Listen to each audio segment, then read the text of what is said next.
action. Hello guys, it's Ethan, and I'm here with deep deck profile. That's it. I can word, and I've got Talika's my buddy because I'm bad, but I had to have him because new Talika's a thing.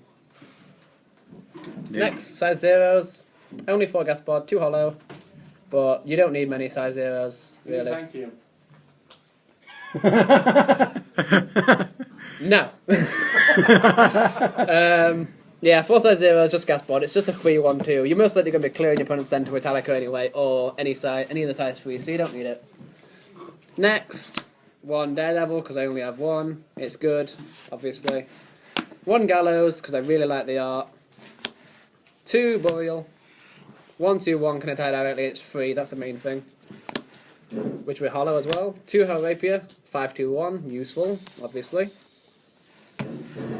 Then on to size 2s, we have 3 of the Extreme Prison's Ringer. He was the buddy of the deck, but I decided I wanted a different variety of size 2s. So I made Talika the buddy, then I could throw down Zwinger down to 3, and then run 2 Goldrid. This guy's good because he's free critical, 5k, and nullifies penetrate. So first turn, just attack for 3, then if they throw down a penetrate guy, he'll nullify it. Next one to the important thing of the deck. The size 3s. Here we have Divine Demon Slayer guy. The 8/8 pay 2 gauge double attack guy. He's good. That 8 defense is very relevant. Even like a lot of things have fallen getting over the 8k. Even Danger Road does sometimes. And the double attack is also useful in any deep deck. More than 1 attack is useful.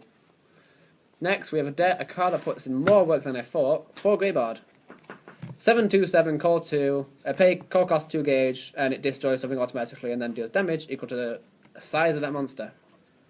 It's really good. Raging Spirits matchup, if they don't have, what's it called? Wrath Trigger, they cry, because then they take 3. They still take, and if they don't have Ricky on the field, then they take the lifelink anyway.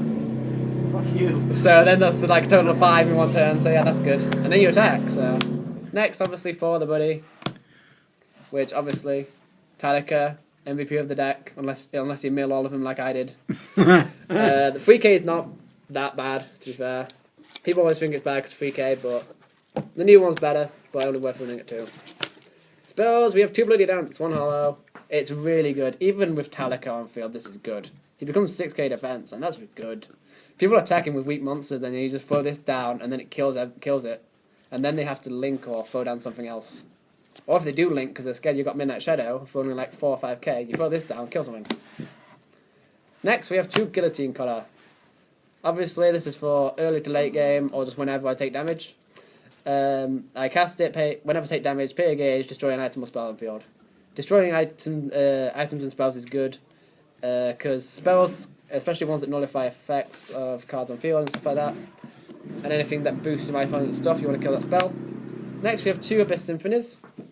Obviously you can only cast it, you've got 6 life or less. Pay a gauge, draw 2. It's really good. I would pay 1 more if I had it. Next we have 2 Death Astray. I was running Buddy Help, but that 3 gauge hurt a lot. So I've got 2 Harder Death Astray as well, because you can cast it any time, which is good, especially even if you're on 4 life. If you top deck, which you will do a lot in Talika, as soon as you get Talika out, you're top decking quite a lot. So if you top deck this and you're on 4 life, Astray is very, very good. Next we have 2 Devil Stigma, because this can work for Talika. You can destroy him, gain 2 gauge on life, and use his effect to send 3 cards from Soul to bottom of my deck and keep him alive. So you nullify an attack and gain gauge on life. Or you can kill off your Greybards that deal a lot of damage to your opponent and gain 2 life and 2 gauge on life. Or anything really. Next we have 2 Excellent, 1 hollow. This is obviously one of the other MVPs of the deck for spells. Mill 5, gain a gauge.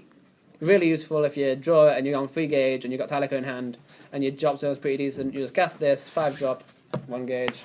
Helps a lot to get that 4 gauge. Next we're on to the only non-deep cards I run in the deck. 2 Death Grip, because obviously Death Grip, best destruction. You can kill any size 2 or less. You don't need a monster. It doesn't require you not to have a monster in center. For only a gauge, it's really good, especially in Darkness Dragon World matchups, Ancient World, pretty much everything. It's always relevant, really. Next we have 4 Midnight Shadow, which is obviously just generic nullify. And then we have 4 Black Dragon Shield. Because this is for mainly early game or late game. If your Talica's about to be destroyed, you keep this in hand.